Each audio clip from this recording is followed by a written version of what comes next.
fast life, the fast living. They see the ambition, they know I'm past driven. Look, we are not the same, this is not a game. I be swerving through the city in and out of lanes. Yeah, cause if I see it, then I want it, then you better know I got it. Hello everyone, welcome to the Spot Real Talk. My name is Tiara.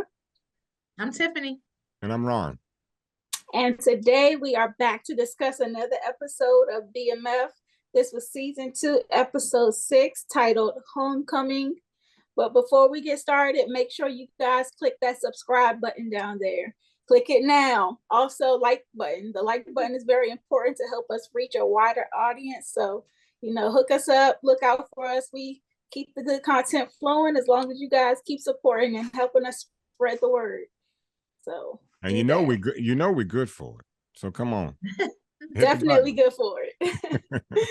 So if we want to go ahead and jump into this discussion now, homecoming. So, last week where things left off, they were kind of upset about Lamar popping up on Moms. So they were riding around town looking for him. That's Terry and Meech, of course. And they're on the hunt for Lamar, kind of letting it be known that we strapped and we looking for you. So this whole thing with Lamar is getting kind of out of hand because this week Meech and them lose one of their members of the crew, Saki, which we've had interview with Lil Zane, who plays Saki. So if you haven't checked out that interview, you can check out the interview we did with him last season. That was a good talk that we had.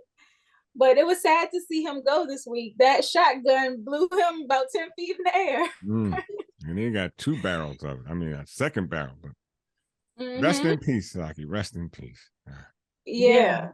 This is just adding fuel to the fire. That whole beef they got going between the two of them. And, Lamar was even a little bit more bold going and stealing somebody's dog. Can I say something about that? Yes. Let me tell you something. When you are demon enough, devilish enough to look a pit bull in the eye and get it to be on your side, even the pit bull knew how demonish that man is.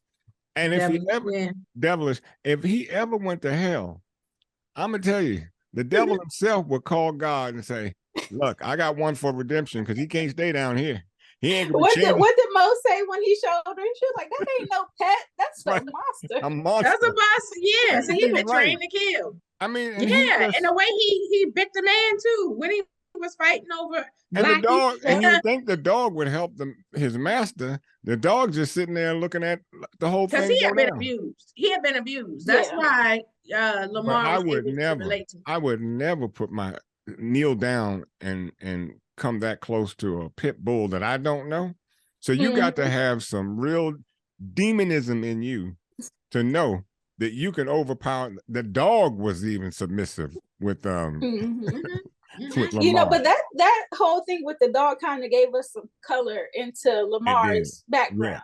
Yeah, exactly. Because he was sympathetic with the dog because he mentioned that he had hopped around from foster home to foster home because they didn't want him to develop attachments, which explains a lot about his behavior and why he's so off the hook. Right.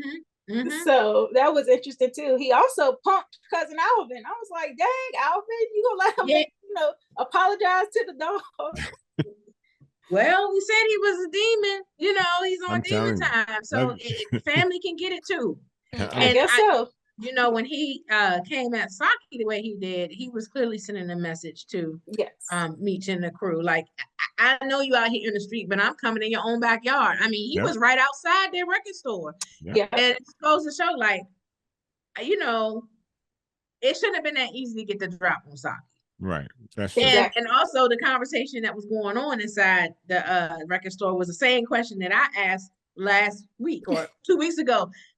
Where were they? How was Lamar able to come up on Mom's house? I asked that same question if he put he sure did on that door. That's I would have asked the same thing too. Yeah, you were right. And so like this whole thing with the Saki's death, it kind of heats things up to the point where Meech is now soliciting guys to help him kind of take Lamar out. Monique told him that you can't approach Lamar from the street angle. You got to be a little bit smarter and come at him a way he won't expect. So Meech meets this guy named Sterling, who, I seen that Derrick Rose had a cameo. I'm sorry, not Derrick Rose, Jalen Rose. He had a cameo this episode. Yeah, so that was good to see. And I was wondering if he might have bigger involvement too. But, long story short, a fight breaks out and Meech and the guy Sterling get kicked out of the club. And, they realize that we could be mutually beneficial to each other. Like, I'm going to hook you up if you can take care of this dude, Lamar, for me. And I like that was strategy. It was strategy on Meech's part. He does not miss an opportunity, and that's at all. But that dog being there for Lamar kind of alerted him to the guys approaching him. Yeah. So Lamar, they underestimate him too a little bit because he's not a fool. No, he's not a fool. He may be crazy, but he ain't a fool because the dog let him know, like he and the dog got each other's back. Yes, they're both demons, so they're working together. They both wounded demons, right? Because the dog wounded, and so is Lamar. But that's gonna be interesting to see now because I know they gotta avenge their homeboy somehow. And there's beef within the crew as well because Terry, I guess his cooking skills ain't as good as he thought. Right. Because people are complaining about the drugs. Well, he's getting work from Boom, and I think Boom's work might be stepped on a little bit. And it might be the cooking skills, but it might be stepped on. And the thing is, the truth about Terry always the first to kind of start fights and push folks, and then he get beat up. And then Meech has to get step in. Then they have to jump him. Yeah. Terry can't fight it. He can't fight a lick. So he just rushes people. He just rushes people. Yeah. Fools rush in. You know what I mean? But not a fighter. And we've seen that this episode. Right. Because Dink is a little thing and stuff. Yeah. And he was getting off on Terry. Right. I'm like, oh no. But back to your point though, Ron, about like Meech looking out for his people and just knowing how to come in at the perfect time and with the right words. Him and Hoop had a conversation because Hoop was like, we supposed to be family, and it seemed like everything's falling apart right now. And Meech reassures him, like, what's yours is mine. Go ahead and push the Lex. Man, please, that right there, I'm like, Meech, I don't even know where you come from, man. I mean, this boy, when it comes down to camaraderie and pulling a team together, he has those skills down pat. Yep. He even made the move with B. Mickey, buying the burial plots and stuff. So he knows how to take care of his people. He was like, let me right my wrongs, basically. Yep. And unfortunately, let's talk about this B. Mickey thing because basically, Detective Bryant is still pushing, trying to set Meech up. He goes and gets some drugs out of evidence that he is going to use to set up Meech. And B. Mickey, of course, is there. And he's telling him, okay, call him in, do the deal, and we'll be waiting outside. But after Meech tells B. Mickey what he did, buying the burial plot for Kato and for his mom, should she pass away too, he was really touched by that. And they really have shared like kind of a lifelong brotherhood. And I think B. Mickey was like, I cannot do this. I can't go through with this. And I wouldn't be able to live with myself. So he alerts Meech that he has this listening device in his hat. And I was like, dang, it sucks that it had to come to this because I really didn't think B. Mickey would go this far. And I don't think Meech thought that he would do that either. He was like, you always have a choice. And it didn't have to come to that. I have been saying all along, B. Mick should have gone to Terry the first time and said, look, gone to Meech and said the first time, look, I'm being set up. So let's do something, to kind of counteract this thing. But to wait and then having to expose yourself, there was no coming back from that. Yeah, because say he didn't offer the burial plots and didn't have this little touching moment together. Was he going to let that deal go through? That deal go through? What were you going to do if I didn't do this? And that's what it's like. It's got B. Mickey looking very flaky. And I think it like you said, Ron, if he would have said something beforehand, they could have worked something out. But the fact that you waited until the last hour to try to tell me, that's like, I don't know if we could come back from that. That's what I was going to ask y'all. I was going to ask y'all if B-Mick could be forgiven because he took off the hat and he did tip Meech off. Like, can he get a pass? You know, no. And even if he wanted to give B-Mick a pass, he couldn't trust him just on the premises that he's working with Detective Bryant. And you can't. How do you do that? Because think about it though, because Meech has worked with Detective Bryant before, and he knows what kind of guy he is.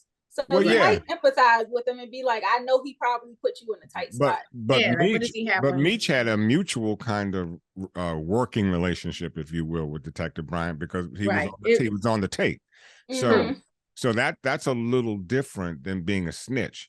You know, when you nobody likes a snitch, and whether you are discovered or you give your own self up, it still equals snitch.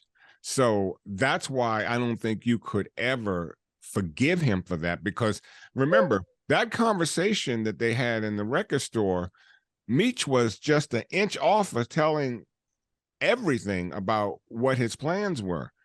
You're right. You are right, because he was about to start talking before they went down memory lane. And see, that right there alone says, I can't trust you now with information. That's a good point. Yeah. That's going to be interesting. And you know what's going to be interesting to see? You know, Terry don't like B-Mick anyway. He don't like B-Mick anyway. So, you know, he's going to be the first to say that B-Mick got to go. Got to go. If he don't take him out himself, which I know that's not Terry's thing. Mickey already done skipped town himself. Well, he looked like he was about to skip town. He wanted to skip town, but he got another skipping. So I don't know where he's going. He took the drugs with him too. But so B-Mick is on the hands list, right? Yes, absolutely. Yeah, B-Mick is on the hands list this week. But let me ask y'all a question. Let's go back to Detective Bryant and his counterpart, Jan, is it? Jan, I think it is Jan. Jen. Now, were they about to get it on? Can you tell me something? Yes. Because Jen was like a little horny after she saw what she was seeing. And trust me, they get ready to snitch on Terry to LaWanda. Yeah, it gotta be. I was like, please don't show this scene. I don't think I want to see them getting it. No, we don't need to see. We don't need to see that. That would have made me throw up. I'm like, oh no, this can't happen. But Terry need the hands too, because speaking of that relationship, the situation with LaWanda, like, you know, some folks in our comments said, like, yeah, you know, it's been over for he and LaWanda and stuff, but I don't think LaWanda knows that. Like, I mean, she knows that he's being different and stuff like that, but he has not actually said we're done. So you know, it's family photos and stuff. That might have been the time for him to say, like, you know, I take care of my kids. Like he did say that he would always take care of them and stuff, but he's still kissing her. It seems like it seems like he's still like, I don't know. It seems like he's trying to be like passive aggressive with her, kind of like to get the message across. Like he don't want to tell her outright, like, I'm over this situation. So he's kind of like just playing along, but it's coming out as like passive aggression. And so they have this, of course, we know he over here trying to have a whole family #2 with Markeisha, getting her and the kids a hotel room. And of course, Markeisha's no fool too. She picks up on the fact that, like, well, why couldn't we go to your house? You know, why is there still something going on? He hadn't even told her that he had a child. So I was like, you know, I'm through with Markeisha, because here you are, you know, now you up in a hotel with Terry and you got yourself a man. And, you know, and now you want to get some kind of, second kind of, what do you call it? Yeah. You want to get a second conscience, because now you find out that Terry has a family. So do you. You too, and you married. Right. And you're married, and here you are. And who you trying to play Miss Righteous with Terry. And you got the same thing. I was actually thrown back by it. I'm like, well, wait a minute. Where did Miss Self-Righteous come up all of a sudden? Right. I'm like, Well, she made sure she got hers first. I know that. Oh, you got yourself some big time, and now you want to play like you're the victim. Really? Exactly. Really, Markeisha? Really? Never mind the fact that Terry's what, a fresh 17, 18. That's 18? Not enough to stop you. And you thinking that he can provide for you and 2 children? I don't care how much money he making. Mentally, he cannot provide for you and 2 teenage or young adult children. That's almost statutory rape as far as Terry is concerned. Maybe a year or 2 off of it. And now you want to play Miss Righteous. I was thrown back. I'm telling you. Yeah. Look, there's a whole lot of self-righteousness going on and stuff. You know what I'm going to say. Before you go there, because I know you want to go there. But before you do, I wanted to wrap up this Terry situation because he and LaWanda, she had been, picking up items of his and kind of stashing them. So she has a collection of his things. And her mom is basically trying to, hip her the game. She's like, you ain't no fool, what do you feel is going on? And I think that the fact that she had already collected all those items tells me that she was kind of feeling it too. Like she sensed that something was up with Terry. And so I'm like, well, what are they about to do? Is this some kind of like voodoo witchcraft? Help me out. Help me out with that. Exactly what you're thinking. Okay, because I'm telling you, I had to think hard and long on that. I had no idea why she was collecting his items. That's why. That's what I suspected that, but I was like, I didn't know if that was where they was going with that. I mean, that's where they're going with that. Okay, so if maybe that's the case, I don't know if it's gonna work or not. But Terry might have some bad things happening next juju. week.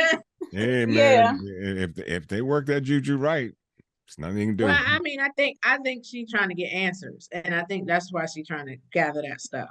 Because it took me. I'm like, what is she doing, and why would she grab a belt? But she, right. Hey. Right. But the fact that she's in this vulnerable state, if Detective Bryant does what you guys think he might do by airing Terry out, then maybe that's gonna like speed up the situation to the point where he's gonna be approached by LaWanda, face to face. So I don't know. Terry got to watch his back.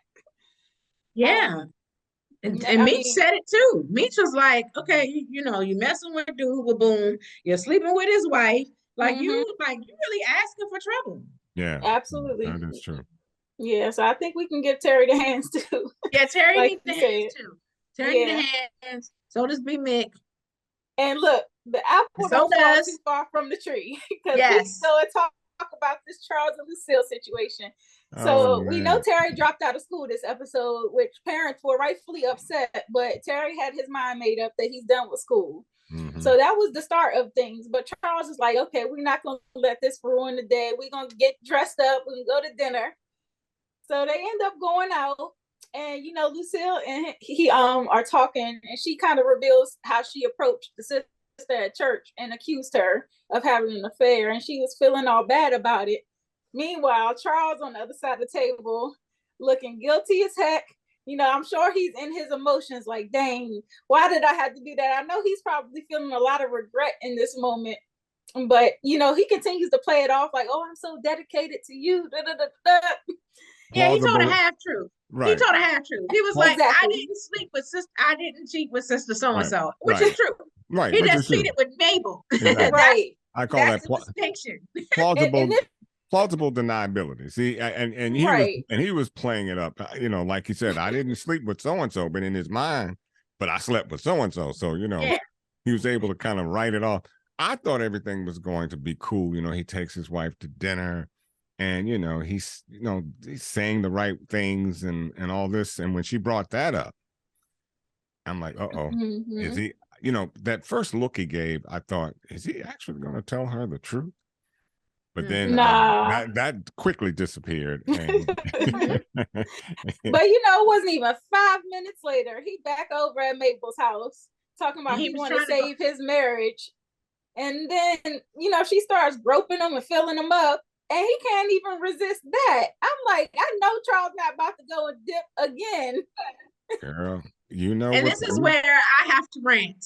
Because some of y'all, I'm side-eyeing some of y'all fellas that's been in our comments too, defending Charles. Yes, y'all, some of y'all. Tiffany, you can't have it both ways. Now, on one end, you always say it's that booty that gets us every single time. Hold up. Wait a minute. That I'm ain't saying, kryptonite in this case. well, Don't it even is. try It is. Hold up, Don't Tiff. even try it, No, Ron. you always say that it's That's kryptonite. not. There's no can't. excuse. And last week you were saying Tiff, something different about Charles. No, I'm not agreeing with what he did. I'm just simply saying, once bitten by that vampire, you can't get away.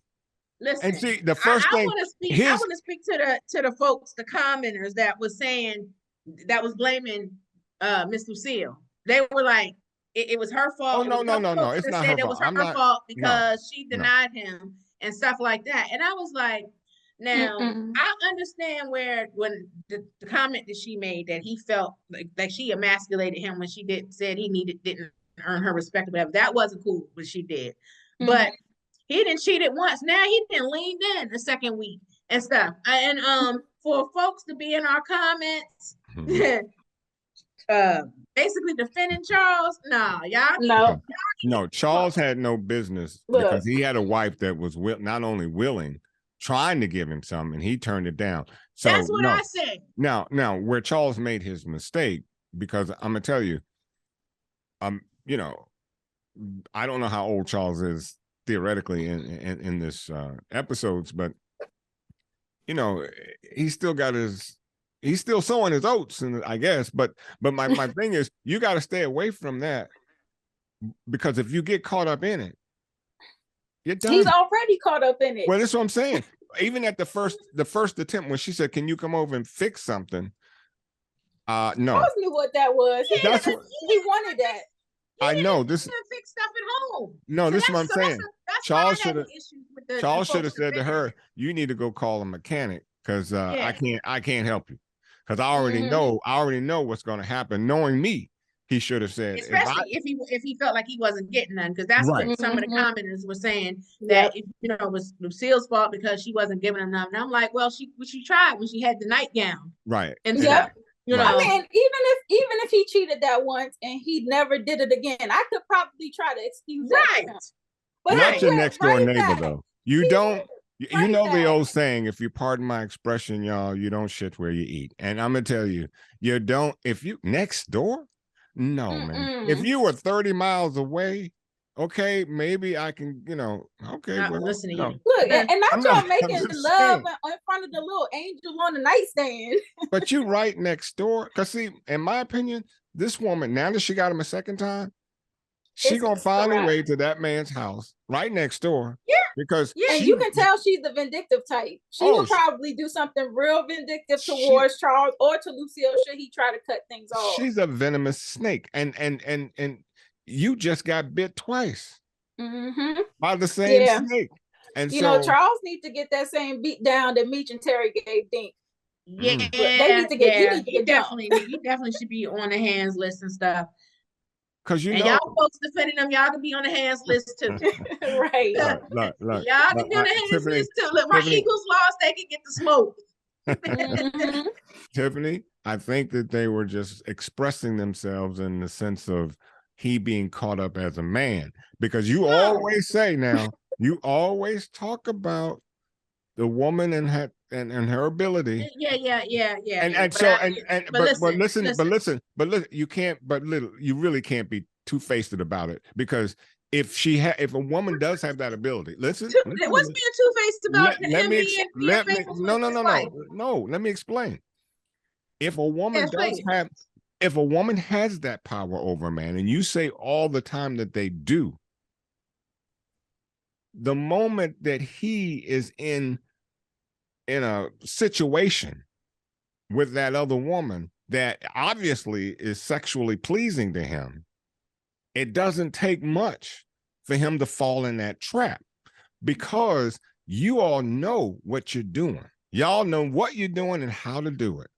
And so whatever he did, and I'm not blaming anyone. I'm saying the circumstances cause what they are. But what I am saying, that woman knows that she can get him, and she knew what needed to be done to get him, and she got him. But the And I'm not problem is excusing him. accountability, though. Accountability. Charles, you keep putting yourself in that position to get got. Oh yeah, and well, because you know what? After, like a snake bite, after that first snake, the man he's got venom running through him now. He doesn't know what to do. You know what? He might as well be a drug addict on the street, because now he's going to be fiending for that, just like he would if he were on heroin. The thing to do is to dead it and not take your tail over there again. Exactly. Hey. Listen, first off, one of the commenters said, a sister, I think, in our comments made a comment about the documentary. And she said in the documentary that Miss Lucille said that Charles was like buying instruments and stuff instead of paying the bills. And one of the things, reason why I'm coming at the folks who are defending him, like, you know, somebody was like, well, you know, if she's not pleasing her man, he's going to do this and do that. But fellas, you got to understand that if a man is not taking care of home, like with the security, the bills, all that stuff, that affects how a woman looks at you. It affects them wanting to be intimate with you. That booty will dry up like the Sahara Desert if home is not straight. And the fact is, she said it had been years since he had repaired stuff there.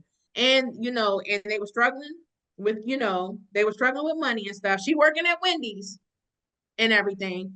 And he takes his butt over to the neighbor's house to fix up stuff and everything and take care of her home. And you got your home where your family and children are staying with busted up stuff not being repaired. Like, no. He convinced himself that there was a problem at home. And the only problem at home was him. But he convinced himself that his wife was holding back on him, nagging him, and therefore he felt compelled to go out and relieve himself because he could not do it, or he felt that it wasn't happening at home. Now, that's all contrived. That was something he brought up in his own mind. But you know, she wasn't blameless, like the way she talked to him. Well, but I started to say, well, she was wrong too. And I started to say, you married this man. You knew he was uneducated. You knew that he hadn't finished high school, and this is who you married. And I don't know how you thought ends were going to meet if you're not working, and all he can do is whatever he can do. So my point is, working at Wendy's, so she is working. Well, I don't know how long she had been working at Wendy's. It looks to me like she just got that job to try to make ends meet. I don't know how long she had been working at Wendy's, but here's my point: Wendy's and whatever it was he was doing isn't going to cut it. So, so you know, you look, ladies, and I tell my daughter the same thing.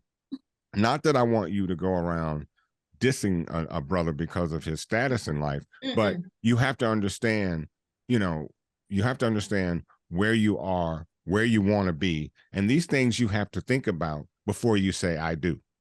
And you got to also take a look at your household too, because now it's gotten to the point where, like, look at Nicole, she's gone out and gotten a job.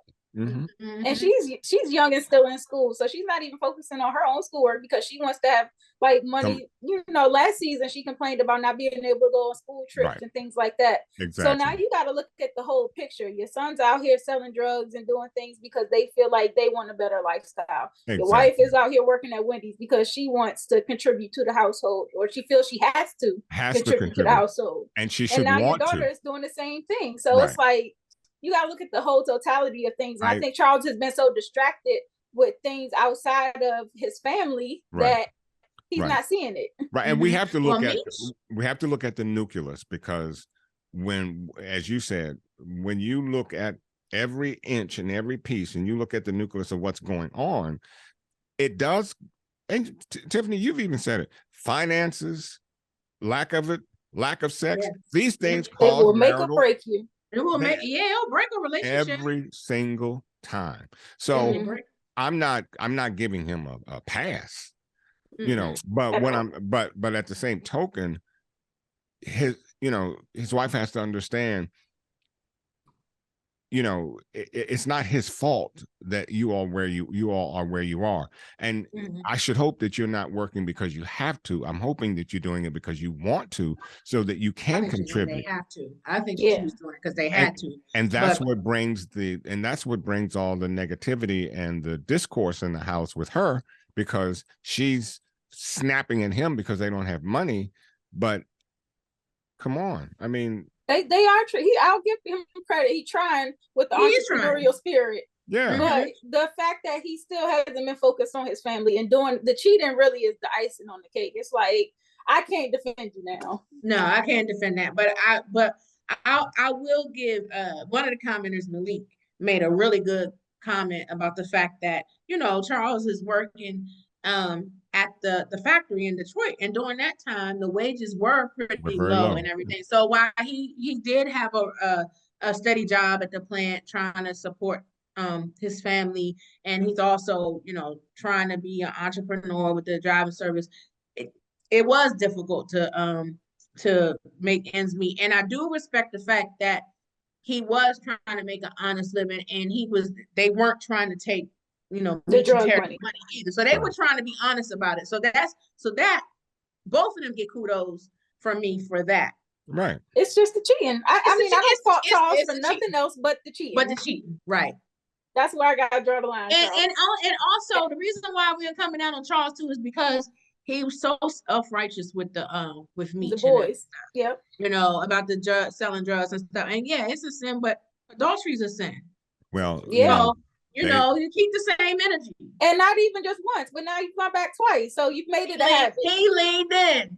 He who hath not sinned cast the first stone. So exactly. I'm not beating up on him about it. All I'm saying is you should have never gone over that woman's house, and you would have been good. But that's it. That's where you made your mistake, going over that woman's house. The second mistake you made, if there's a mistake to be had in your own neighborhood right next door, son, I'm sorry. I don't care how fine you are. It cannot be in your own neighborhood next door. You just can't do it. But so we say all of that to say Charles can still get the hands. Charles get the hands. Charles is going to be in the Hall of Fame for getting hands. Absolutely. And you know, we talked briefly about Nicole and her new job, but she was pissed off that Meech came up in there setting up shop with the shop owner. So it's like, dang, I can't even make an honest living because you coming up in here dirtying up my work. Again, you know, we're trying to make ends meet in an area in a time when, you know, blacks on average just weren't doing that well. Meech just trying to expand. Well, we know what Meech is doing. He wants to find a place to launder money, do whatever he's going to do. And you know what? I can't blame Meech for the way Meech thinks. I mean, now trying to get up into that business, take K9's cartel from him. And dangerous, smooth. That is dangerous. It's quite dangerous. But what I like about Meech is ambitious. But he's he's a risk taker. But he doesn't miss a beat. When he heard that K9 wasn't trying to pay the cartel, that set an opportunity up for him. He was like, "Oh, really? Well, let me jump in on it." I love his mentality in terms of he's that cold-blooded businessman that, oh, you're not paying your bills? Let me step in. I'll pay it and take your business from you. You know, it's cold-blooded, but that's what business is about. And you know, Terry even said as much when he was talking about quitting school. He was like, you know, what me and Meech are doing, we're trying to be businessmen. We're not selling drugs. We're trying to be entrepreneurs. We're trying to be businessmen, and eventually we will be legit. Right. But you know, up until that point, you know, Meech really, like you said, he's a risk taker, and he knows how to spot an opportunity. Yes, but this one is particularly dangerous because you're dealing with the plug directly. Yeah.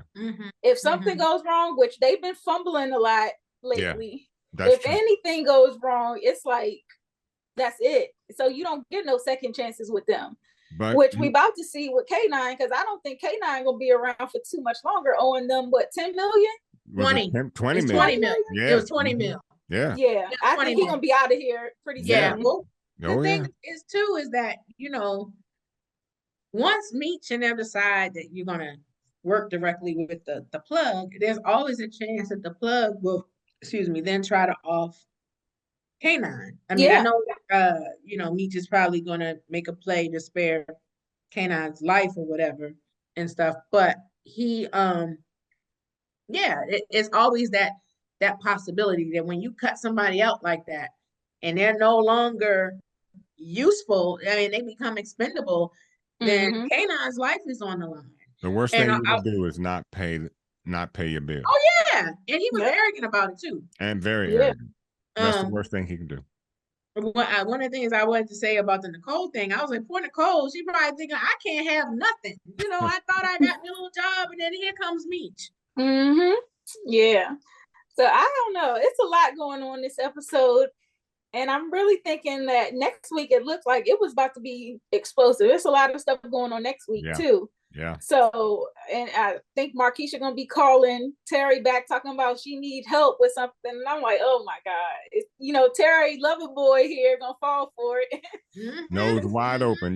He's open, just like his dad.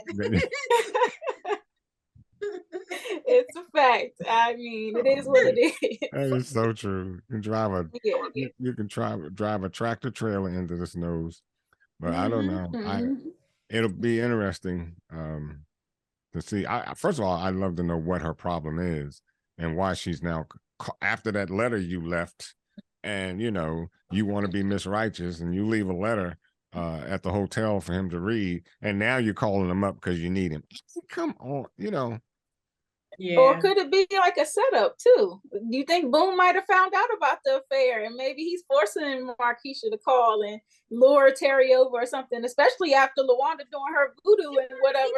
Well, found out and put her butt out. And that's why think about it. I like that idea too, Tiara, because first of all, you brought your kids to the hotel with you, and you know, kids, they mile a minute, hell everything, and innocently so. You know, mommy and I stayed at a hotel, and some man was in it. You know, in the hotel. Uncle Terry. Yeah, Uncle Terry was there. It's always uncle, aunt, or uncle. Right, uncle. Yep. Loose lips sink ships. Oh man. So I mean, I don't know. I'm praying for Terry for next week because he got it coming from multiple angles.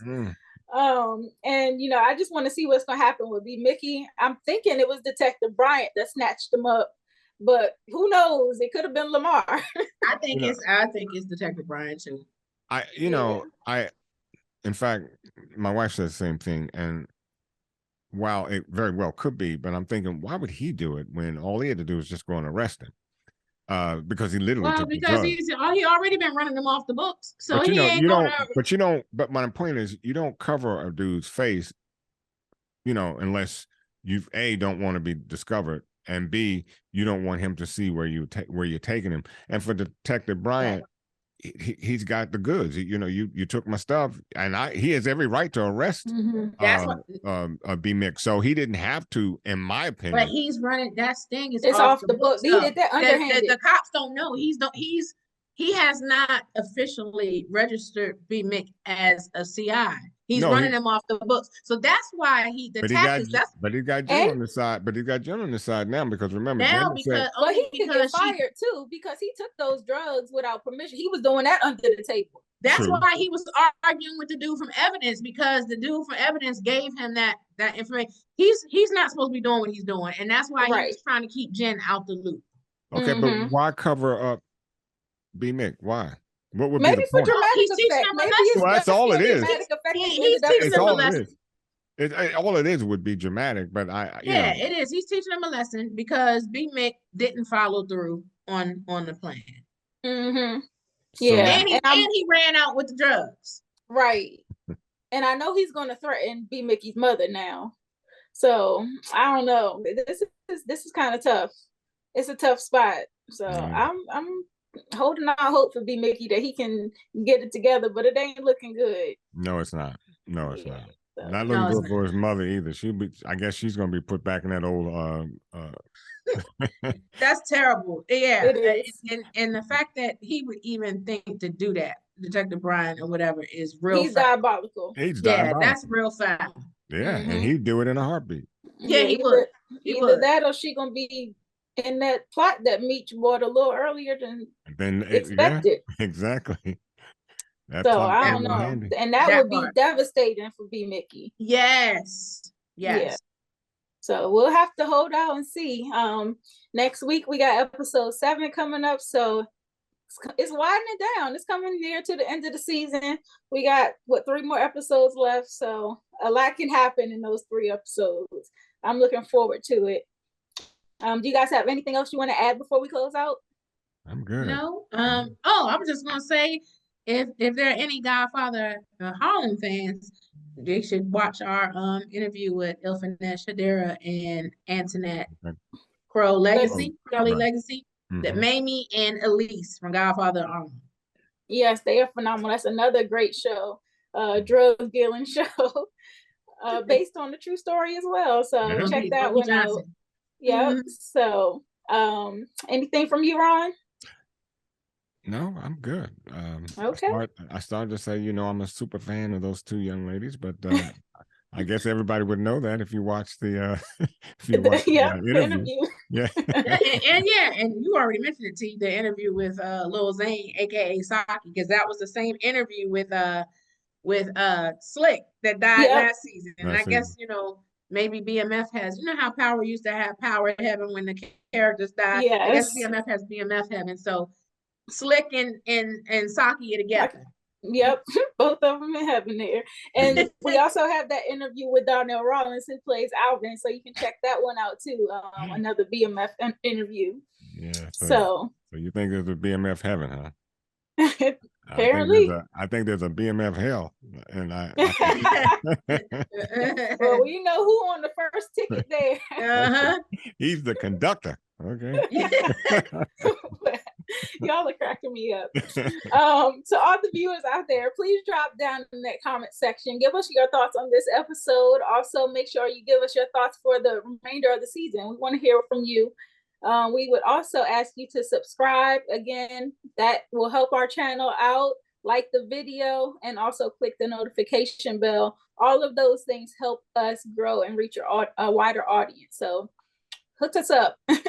Please. And tell a friend to tell a friend, tell your mama, tell your sister, tell your brother, tell everybody. Get on to the spot, real talk. All day and Sunday too. Come on, Absolutely. We're here. We are also on all social media platforms at the Spot Real Talk, Instagram, Twitter, Facebook, TikTok.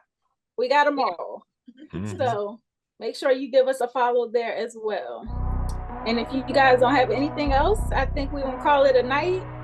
So thanks again for watching, and we'll see you guys next week. Good night. Bye. The fast life, the fast living. They see the ambition, they know I'm past driven. Look, we are not the same, this is not a game. I be swerving through the city in and out of lanes. Yeah, cause if I see it, then I want it, then you better know I got it. Ain't no options, I'm about to do the damn thing. I'm an outlaw, you can never catch me. I'm in first place, you can never.